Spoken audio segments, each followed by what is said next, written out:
Good morning, everyone, and welcome to Google I/O 2019. It's great to be back on the stage again here with all of you, and we're really excited to tell all of you about what's new in the Google Cast SDK. My name is Kevin, and I'm the Global Head of Technical Solutions Engineering at Nest. Hi, everyone. My name is Gina. I'm a Google Cast team lead for Google Nest. My team and I support external developers to build amazing Cast apps. So before we begin talking about the things that are new in Google Cast, I want to give you a reminder and kind of an overview of where Cast began. So Google Cast began over 5 years ago for the Chromecast device. And the way things worked was you'd be looking at your phone, playing a piece of media, watching that media, you look up, see a TV, or see a large speaker with a TV with the Chromecast or a speaker with a Chromecast audio. Say, wow, I'd like to play my content on that device.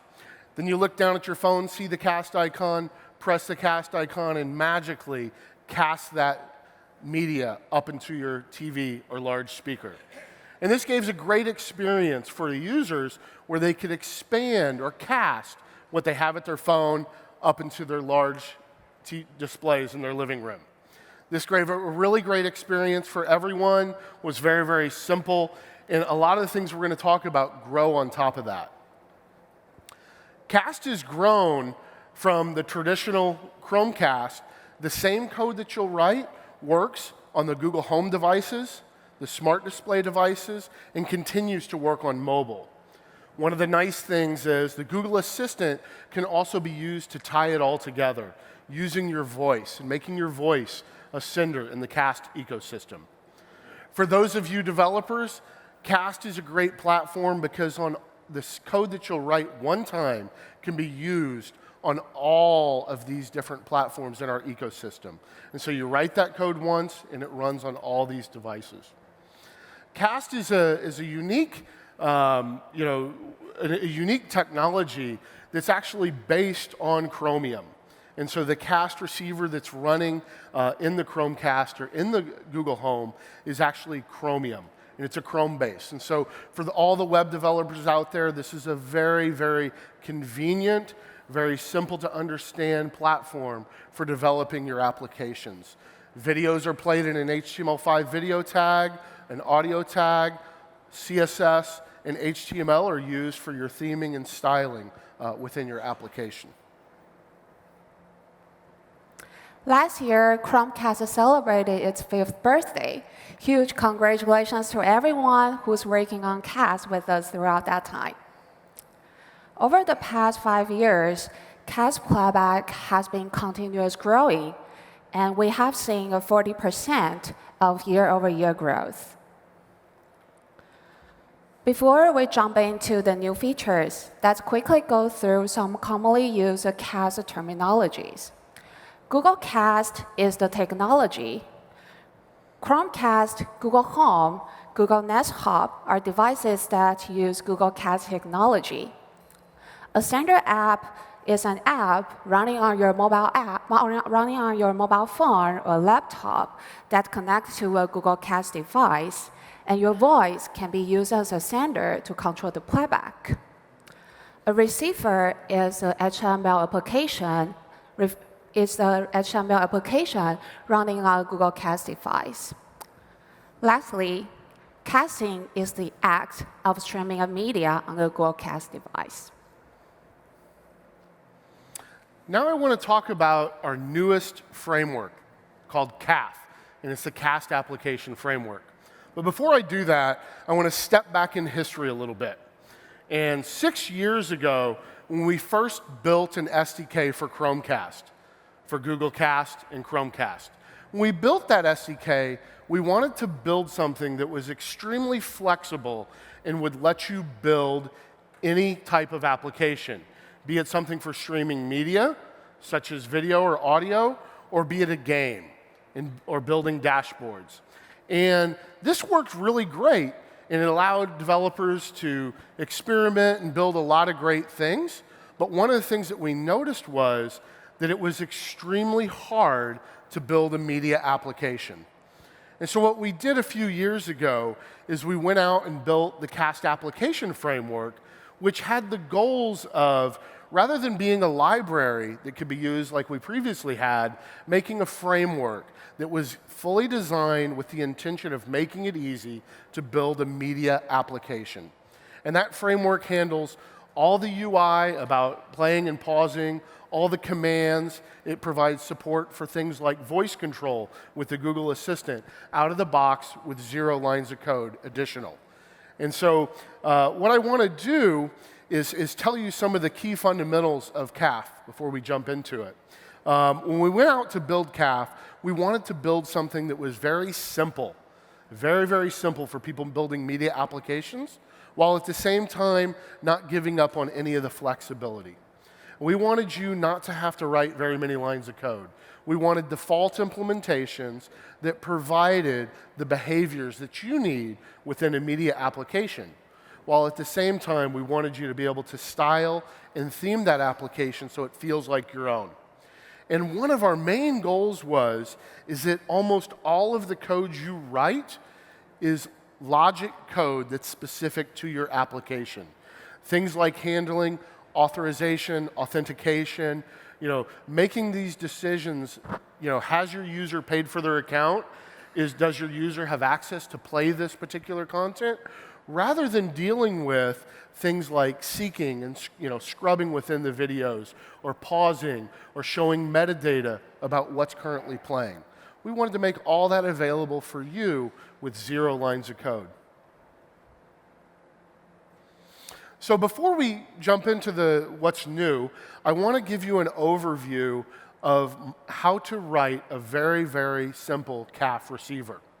Because we know that many of you have already migrated your Android and iOS apps to CAF, but today, a lot of the last remaining features that are needed for a CAF receiver, we've actually launched a week ago. And so we know that many of you are still in the process of migrating to the CAF receiver, and so I want to give a quick overview. The first thing that you'll do is you'll add a custom element of the Cast Media Player. The Cast Media Player custom element is really where all the magic is. This brings in all the UI around the media playback and gives a very rich media experience. This expands out with the Shadow DOM to contain all the different metadata, all the different states, the ability for touch support in the smart display devices. All that comes with just this one tag. The next thing you'll do is add a script, adding the Cast Receiver framework into your application. And then finally, 2 lines of code that you need to do is get an instance of the Cast Receiver context and then call start. This is really all you need to do. But for many of you, one of the things that's common to do is when you play a piece of media or stream a piece of media to Cast on a Cast receiver, you'll often pass across some sort of identifier for that piece of media and then later add additional metadata. And so here in this example, I'm demonstrating how you can use a message interceptor within your load request, and the load is the play. And so when a sender, be it an Android device, an iPhone, possibly your voice, when a sender sends across that load request, they'll often pass an entity. And the entity is a universal deep link that tells what is the content that you would like to play.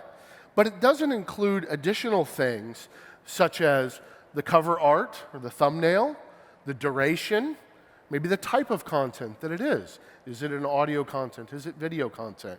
And so often what will happen is you'll load a piece of media with an entity, that's a universal deep link, as you see here, and then in this example, I'm making an API call into an API that I have around fetching the additional metadata about that asset and authorizing the user. Once I get that call back here in the promise, we'll go ahead and fill in the content URL. That's a URL that can be used to play the piece of media, and then the additional metadata around to support it. So it's very, very simple. And you can see the code that we have here, this is your custom logic. This is logic that's specific to your application, while at the same time you're not having to deal with the DOM, putting elements like the icons on the screen or the loading. All of that is handled out of the box for you with the cast application framework. One of the really exciting features that we're launching here earlier last week is better support for both live and ads. And for ads, as you can see here, we give a great experience across senders and receivers, as well as our touch display, smart display devices. And you can see here where you get a great experience for ads, but it's actually very, very simple for the developer. And Gina's going to walk through that in detail in a little bit. But what I can tell you before she jumps into that is all you're doing is providing a little bit of metadata. You provide a little bit of metadata about where your ads are, and you get this UI treatment across all the senders and the receivers, so you get a really nice experience for your users. Now let's take a look at the mobile apps and some of the things that we provide with the CAF framework. First, we have an indicator letting the user know when an ad is being played. We allow you to provide a poster image. And so here you can see the Nest Hub, where you have an advertisement for the Nest Hub. At the same time, if you have skippable ads, that can be done by just giving us the metadata, telling us whether or not the ad is skippable. And then finally, you'll have ad markers that you see on the bottom on the scrubber bar in yellow. And so those ad markers only show up if the ad hasn't been shown before. Next, I want to talk about the UI that you get on a Chromecast, on the cast receiver. Again, you can see that ad marker, and then letting you know that this particular ad is now skippable from your device, from your phone. And then finally, the Google Home Hub has all the same UI treatment around ads. So you get a really nice experience, but then it becomes a button. So you can click that button to skip the ads. And we know that many of you haven't yet started using skippable ads, but we believe soon all of our media partners will start to explore this and use this feature to drive additional ads revenue and make a better experience for your users. And CAF is ready. So Okay. Gina, why don't you tell everyone how they can do it? Yeah, sure. Now let me show you the ads metadata. A break clip is a video that you want to show as an ads. And developers can assign the content URL to your video with a poster image. And values for skippable ads, values are assigned to when skippable. And the SDK will show that the SDK will display the countdown timer and the skip bottom based on the value that you provided. A break refers to an interval of the playback, which includes one or more break clips. And positions must be defined to indicate when the ads should start. In the previous slides, we've talked about break clip and break, which are the ads metadata. And now let me show you how to insert your ads with your content. Starting from initializing the cast receiver context, get a player manager. With the player manager, you may want to implement the load message interceptor because typically a load request comes in without any ads. So inside the interceptor, assign the break clips and breaks as the media object. Google Cast SDK supports the industry standard FAST and FEMAP, which address the compatibility issues for ads. For FAST, update the break clip object with a FAST tag URL, and the SDK parses the XML feed and populate all the metadata. FEMAP operates the same as FAST. As Kevin mentioned, it's easy and simple to use our API to provide a little bit of ads metadata, and the SDK handles the UIs across all the services. On CAF, Cast Application Framework, the SDK not only handles the UI for you, but also provide a smart default behavior when users seek past multiple breaks. For example, when a user seeks past 2 breaks, the SDK plays the last unwatched break, in this case, break 3, before the content begins. This is the default behavior provided by the SDK. It's easy to customize the behavior as well. Get a break manager from a player manager, and then use set break seek intersector, which returns a break seek data that is an array of breaks between seek from and seek to. So developers can choose which ad should be played before the content begins. Developers can also update the ads metadata before it is loaded. By using the setBreakClip load interceptor, update the content URL to another grid ad. We have gone through the most important parts of ads in the Google Cast SDK. For more information, check out the developer guides at developers.google.com/cast. Now I want to tell you a little bit about our new live feature. We're really excited about the support we've added for live because we know that there are many great apps out there today with support for live. But one of the things that we know is this takes several thousand lines of code for you to do traditionally. This was very, very difficult. A lot of code had to be added in the senders and the receiver across the app. And one of the things that's really, really unique about the way that streaming media servers work for live streams is often streams are not refreshed for 24 hours. And sometimes it's as much as every 2 weeks. And so one of the things that we support in live is this ability to take your scrubber bar, or your progress bar, and zoom it into the individual program. And so if you think about traditional linear TV, typically you have 30-minute episodes. Here we have The Big Bang Theory. And this episode starts at 8 and ends at 8:30. Even though the manifest goes on much, much longer in the past and in the future, here you can see we've zoomed into the individual program. One of the other great features that we add is the support for DVR window. And so if your content has a DVR window, here you can see where we give you the ability to scrub back in that DVR window.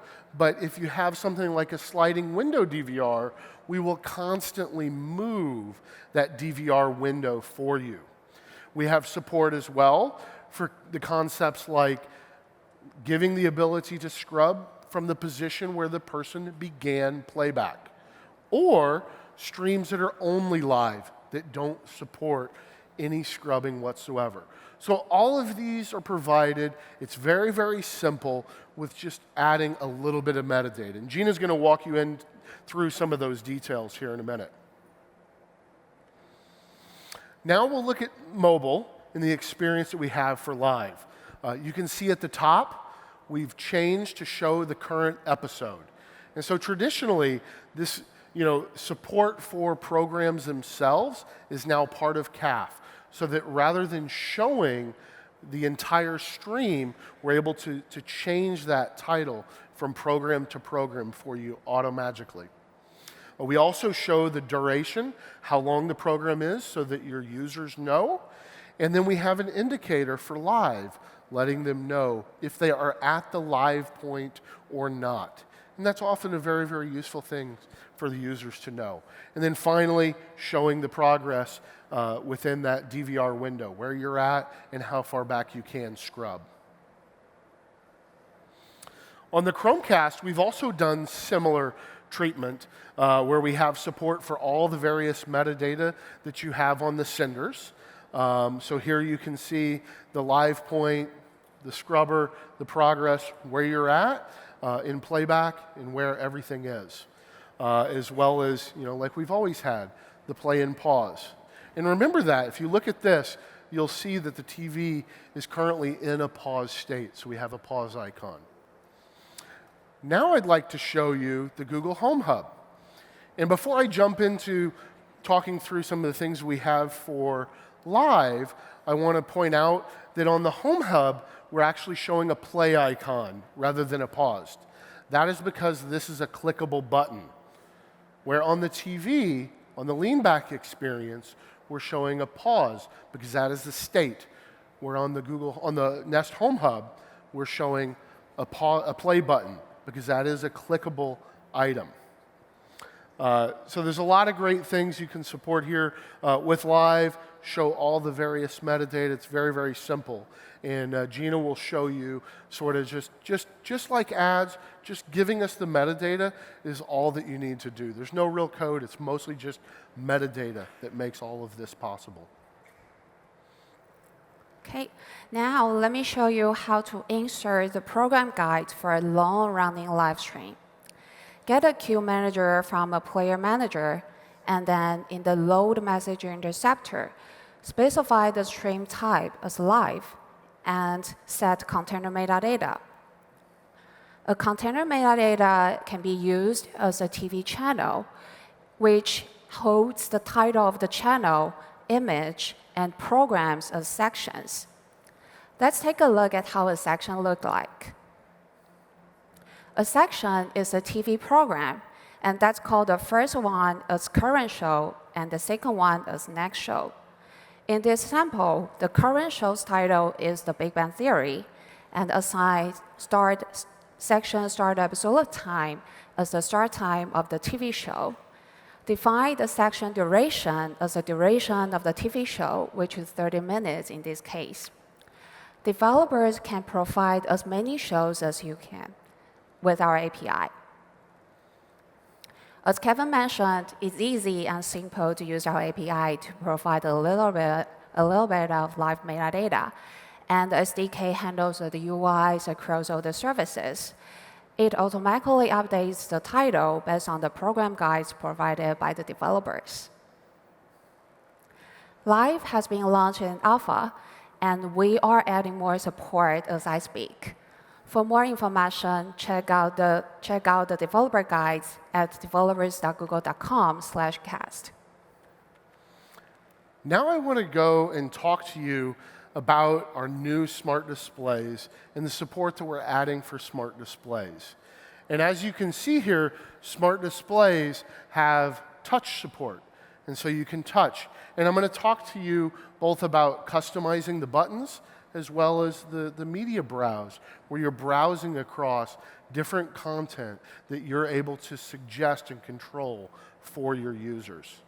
And one of the things that's really nice about this content is only content within your application. And so it keeps the user in your app continuing to watch and continuing to grow the session watch time and session length. So let's go through how to add the buttons and customize the buttons on the smart display devices, such as the hub. So we're going to start by getting an instance of the controls. That's your buttons. And then we're going to create a player data binder. And with that player data binder, we're going to add an event listener for media changing. Because we know a lot of times when a piece of media changes, you're going to want to change those suggestions to be something that's relevant to the currently playing item. From there, the first thing that you're going to do is clear out the default buttons. And one of the things we do in CAF is, like I mentioned earlier, we provide an out-of-the-box default experience that hopefully gives the user a great experience. But we know that sometimes you may wish to change the buttons, add or remove various buttons, and provide a better experience for your users in your particular scenario. And so back to this. Once you've cleared those default buttons, we're going to go ahead and assign new buttons.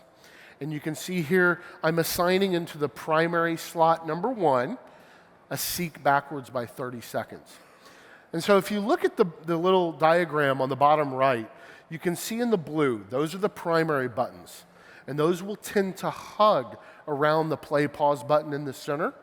And then we have secondary buttons that in this example are on the outside. So putting the secondary 1 on the left and the secondary 2 on the right. We will also, in the near future, be in some scenarios moving the secondary buttons onto the right. And so both secondary buttons will be on the right, while other times they'll be on the two sides. And so that's why we have primary and secondary buttons within the application. One thing that I do want to remind folks about is call out the player data binder. So if you look at this example, you may say, well, why can't we do this as part of the load when a piece of media is loading? What we would like you to do is use the player data binder for dealing with any UI element changes that need to happen within your app, so that you can structure the UI elements differently than actually loading the media itself. The other main advantage to doing this is when you're on a remote control device. So imagine you have one of the smart display devices, but you're actually casting to a Chromecast in your living room TV, but then browsing content on the smart display device. And so that this smart display device itself is actually not playing the content at all. And so in that scenario, there isn't a load request at all. And so by using the player data binder, you're actually able to have those controls and manipulate on both the Chromecast that's playing the content as well as the smart display devices. In some of the instances where people will change this is a lot of people have mixed types of content where some of it's premium, some of it's non-premium, and they may change the buttons, or people may have a mixture of both video and audio content as well as things like podcasts that have a little bit different treatment. Now I want to show how to implement the media browse. And the media browse is when you're watching a piece of content on that smart display, you click on the screen and it will bring up, you can pull up from the bottom, some suggested content that you would like your users to be able to play. And so here in this example, we've added an item, a Star Trek discovery item, and you can see the various metadata, the subtitle and the duration for that. You're able to specify exactly what image you would like to use, and then the entity, that universal deep link into this piece of content. Finally, down at the bottom, again, we're going to listen to that media changed event, and every time media changes, I'm going to update what information I would like to show in media browse. And so what I'm going to do is within the controls that we used before, I'm going to set the browse content and pass in these items. You'll notice below there in green at the bottom, I'm calling this latest episodes. And so for CBS, they like to highlight the new shows that come out every week and let you see what those shows are because they believe that's what's best for the users. Other applications may want to put something different in that shelf, such as they may wish to say comedies or sports, or you may wish to say continue watching, or you may want to call it up next. You have full control about what content becomes available within that shelf. And all of these great features are available on the Nest Hub Max that all of you heard about in the keynote. And so you write this code, it will work on the traditional hubs as well as the Hub Max. Now I want to talk about a feature that we call intent to join. And intent to join is something that helps bring users back into your application. And so you can imagine if I come home and the TV is playing, maybe my kids, maybe my wife is watching something on the TV, one of our favorites from Blender, Tears of Steel, and I see that content, and then I look down on my phone and I have a notification. And with this notification, if I click on the notification, what I want to do is be able to go directly into my application and have full control in the expanded control so that I can control that while at the same time being able to seek to different content. And this is intent to join. And what's different is if you don't add support for this, we don't know how to deep link into the content, and so we actually bring the user into the home app itself. And so we would rather give you the ability to bring that user into your app so that they stay with you. So to add support for intent to join, the first thing you're going to do in your Android manifest is to add an intent filter. And within the intent filter, you'll define which schema, so HTTPS in this example, define the host, like who you are, which intents you're able to handle, and then a path. And so that path is joining the cast session in this example. And so finally, down at the bottom, in your on resume of your Android activity, here we are. We're going to parse out that intent. We're going to get the data and check that if it equals our, the intent that we are expecting, then I'm going to go ahead and start the session with that intent. And that's what brings you into that expanded control. Next, I want to talk about some support that we've added into the Exoplayer. So Exoplayer, if you haven't tried it for playing media on Android, specifically if you're dealing with DRM content on Android, the Exoplayer is a really, really great player that we have seen mass adoption across the industry. Everyone is really moving to the Exoplayer. And so for us, on the Google Cast side, we wanted to work very, very closely with the Exoplayer, to build a plugin in their extensions that makes casting very, very simple, very natural, and feel like a natural extension of both Exo as well as Cast. And so we've done a lot of great work that you can find out in open source on GitHub. And that work is being done on a Dev v2 branch that will soon be merged into the v2 release.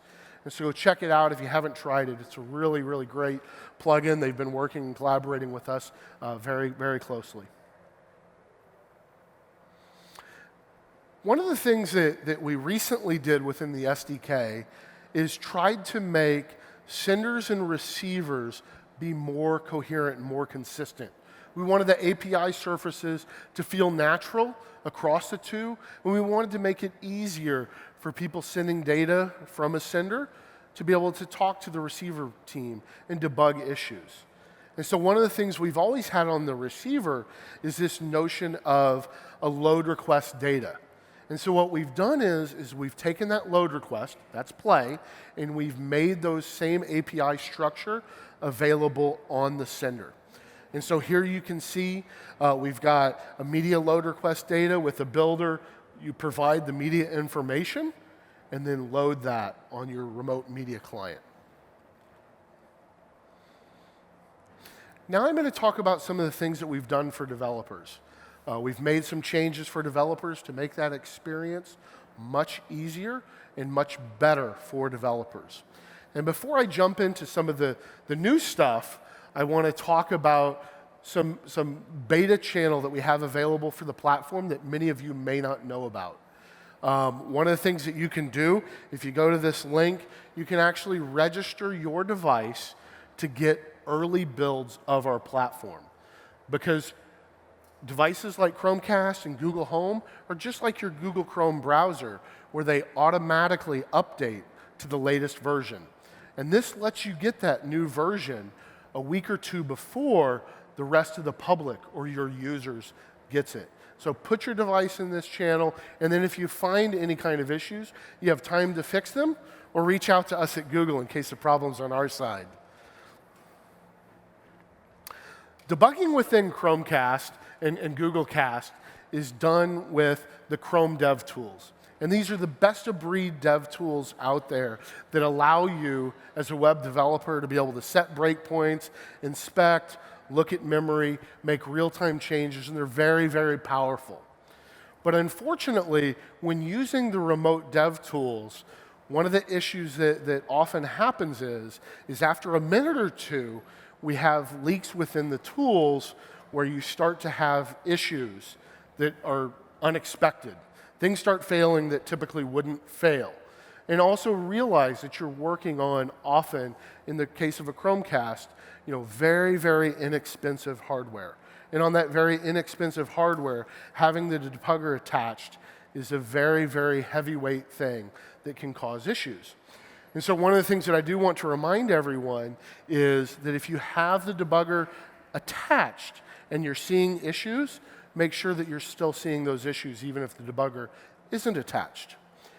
And Gina's going to talk about one of the things that we're adding in a logger to make it much simpler for you to do troubleshooting and debugging, but without having to attach the full Chrome debugger, because we know that in many cases, we don't need a full debugger experience. Even though this is a great tool for all of you to use, it's not always required. Receiver Debug Overlay is a new feature that we built for developers, and it will be launched soon. It enables developers to add logs with your custom tag and then connect from a laptop to a Google Cast device by using our logging tool. From the logging tool, developers can enable the debug overlay on the receiver screen, which displays all the logs on the screen. At the same time, the logging tool captures all the messages and displays them on the laptop, so developers can easily trace the logs and even save them for further analysis. We know a lot of developers who want to build automated tests with Google Cast on your continuous integration servers. This year, we have built a sample with utility functions, which you can use to easily add tests in your Cast apps. Check out our Android sample at github.com/GoogleCast. iOS sample is coming soon. So I want to thank all of you for coming. We've been very, very excited to tell you about the many new features, live support, support for ad, better support for touch in our smart display devices.